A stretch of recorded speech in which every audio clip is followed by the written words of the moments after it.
Let's go across to Akshita, who's also joining us from Pathanamthitta. Akshita, tell us what's happening. What are the kind of relief operations that you can see around you? Rhythm, I'm currently at Pathanamthitta and just a little away from Chenganur, which is one of the worst affected really in Kerala. We've been trying to make our way in, but it's so badly flooded, vehicles not being able to go in. There are boats being arranged now to make the way inside as well.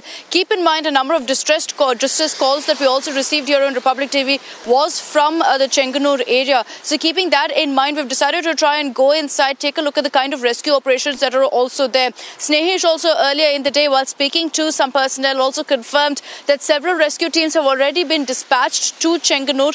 There are sorties being sent across there to rescue people via air. Also military trucks that are making their way in with some sort of replenishments, because there is a lack of drinking water, most essential really in this particular area. But also what I've been noticing largely, Rhythm, is the fact that locals also are coming together in huge numbers, trying to do their bit to ensure that they help those who are stranded in these areas, which is why people have been really coming together, trying to rent out and hire boats, make their way inside, rescue people who are stranded, because Chenganur is the worst affected. And the MLA yesterday had even put out a post saying that thousands of them are still stranded in these areas. 5 rescue teams are there. We're going to be making our way in just a few moments from now. But here in Pathanamthitta also, Rhythm, rains are continuing here. The waterlogging, we understand, we've been speaking to some locals, they've been saying that maybe the water has receded by maybe 1 or 2 meters, but there is still a huge flooding issue, especially into the interiors. Once you head away from the main road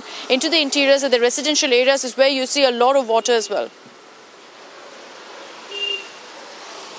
Akshita, also give us more details. We've seen that the Prime Minister conducted an aerial survey. The NDRF teams combined with the defence personnel have already rescued 71,000 people. Karthik is giving us details about how the medical updates and everything is taking place. But also what's happening with Operation Madad and Operation Rahat. They've already been launched on a war footing.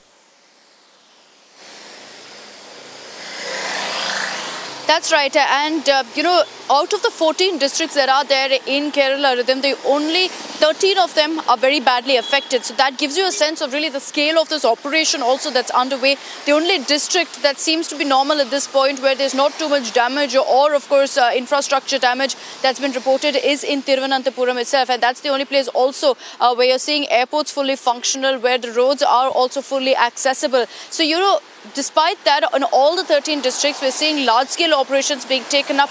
Rescue teams are subsequently being deployed in several parts of the state. Here in Chenganur, 5 rescue teams are there. In Aluva as well in Kerala, we understand that there are 2 rescue teams. But like this, in Wayanad, where Karthik is, there's a rescue team that's been dispatched there. And while we're seeing simultaneous operations from road, via road as well, where military trucks are being sent across to ensure that, resources are sent across, that food, water, and all other resources are given to those who are stranded in their homes. At the same time, sorties are being sent out to ensure that people who are stranded on their terraces, on their first floors of their building, which is very much the case in so many of these places, that's where really they're bringing in these sorties and airlifting stranded people as well. There is also a huge issue of connectivity, because keep in mind, considering, the flooding, the waterlogging, signals have gone off. People are unable to really reach out to any of their loved ones or reach out to any of the rescue personnel for any help. So that too is a challenge at this point, and that's why, of course, here at Republic TV also,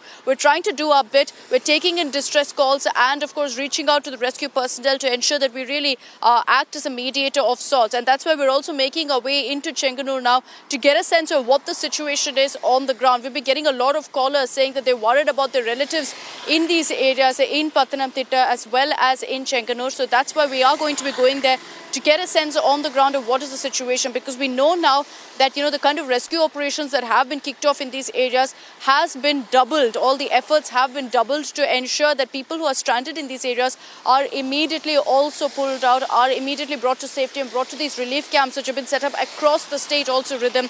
I think over 2 lakh people have already been rescued, have been shifted to these relief camps. You've got donations coming in as well. This is a massive online movement that's been kicked off. People from across the country are donating. Neighboring neighbouring states have also provided assistance, monetary assistance. They've got relief material also pouring in from the Thiruvananthapuram airport. Besides that, as you said, yes, the Prime Minister has come down here. He came down late last night. He stayed through the night, went to Kochi, has also held a meet and has announced a 500 crore immediate assistance package for the state of Kerala, knowing that at this point the situation is very, very grim and the need of the hour is to ensure speedy rescue operations, to ensure that the death toll, which already is very, very high, doesn't rise.